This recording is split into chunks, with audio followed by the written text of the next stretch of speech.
Tony, stories you feel like have been missed?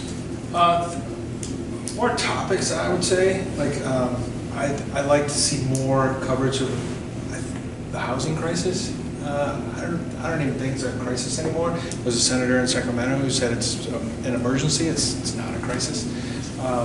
You know, Lisa Halverson and some others did a wonderful job with the homelessness story and really brought that into the mainstream.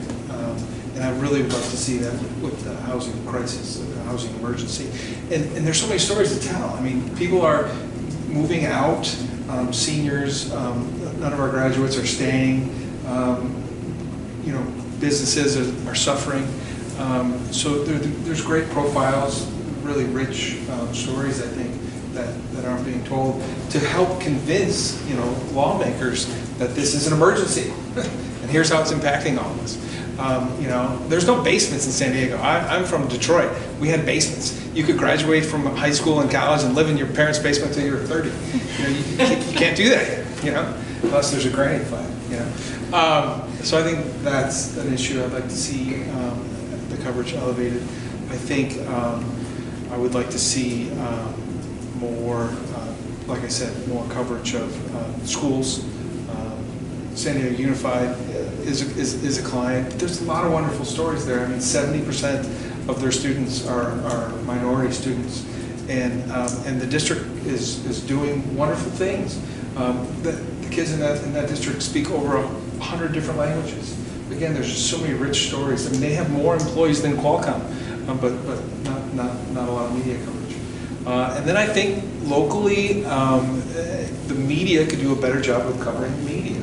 You know, we would do well to have a media column in the Union Tribune, I think once a week, where the media is checking the media. You know, Matt Hall did in Steve Breen went to La Jolla High School recently after the students who they missed the mark. They were trying to play off a racist ad. They were trying to satire. Cartoon, right? Yeah, and it was meant to be satirical, and they just missed the mark, and the city beat really railed on them, and Matt said, you know, here, this column is flawed, and here's why it's flawed, and I met with these students, and I think we would do well to have more of that. I don't know how many of you know this, but you know, Voice of San Diego's founder is a huge charter school advocate, and Thrive is one of his pet projects, and the Voice writes about Thrive and doesn't disclose that their founder is affiliated with Thrive and is a big advocate for Thrive financially and charter schools. I mean, if you look, I brought a prop. This here lists, they do a little story here, the 5 most innovative schools in the county. Thrive is listed as 1 to 5. There's no mention here that their founder, who continues to be their largest financial contributor, is also invested in Thrive. And so I think a media columnist, you know, somebody like Jerry Braun back in the day who knew how to turn a phrase, I think we're missing that. Did you call them to tell them they didn't disclose? I did not.